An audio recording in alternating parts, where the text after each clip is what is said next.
In the last video, I used a formula for the dot product that involved the angle between the two vectors. However, sometimes this angle is difficult to calculate, and so there is another formula to use. In this case, it is the product of the first entries plus the product of the second entries of the respective vectors. Now this is easier to calculate, and my goal here is to show that this formula is equivalent to the formula that I used in the last video. Now we can go back to our diagram. We have our vectors a and b, and then the distance between them a minus b. And so here I formed a triangle with the respective side lengths using the magnitude of a, the magnitude of b, and the magnitude of their difference. Now we can use the law of cosines on this angle theta right here to show the following. So we have the magnitude of a minus b squared is equal to the magnitude of a plus the magnitude of b squared minus 2 times the magnitude of a times the magnitude of b times cosine of theta.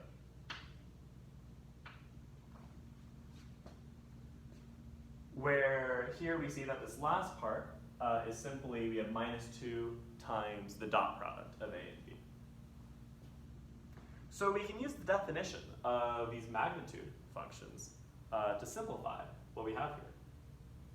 So a minus b magnitude squared is simply a1 minus b1 squared plus a2 minus b2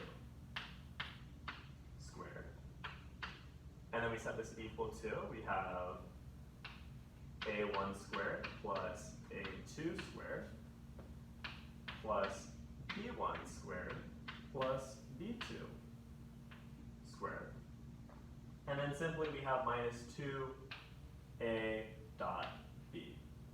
We have our magnitude of a, magnitude of b, cosine of theta. So then we can expand out this formula here. We have a1 squared plus b1 squared minus 2a1 b1. And then we have plus a2 squared plus b2 squared minus 2a2 b2. And then this is equal to a1 squared plus a2 squared plus b1 squared plus b2 squared minus 2a dot b. Where, and just a reminder, if we have a with a subscript, so a1 or a2, that is a scalar, and a without a subscript is referring to a vector.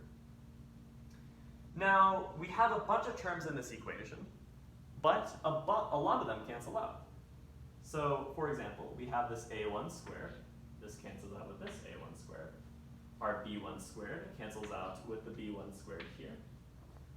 Our a2 squared cancels out with this a2 squared. And our b2 squared cancels out with this b2 squared.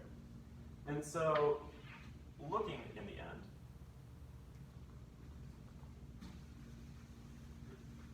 that again. Looking in the end, we are left with minus 2 a1 b1 minus 2 a2 b2 is equal to negative 2 a dot b.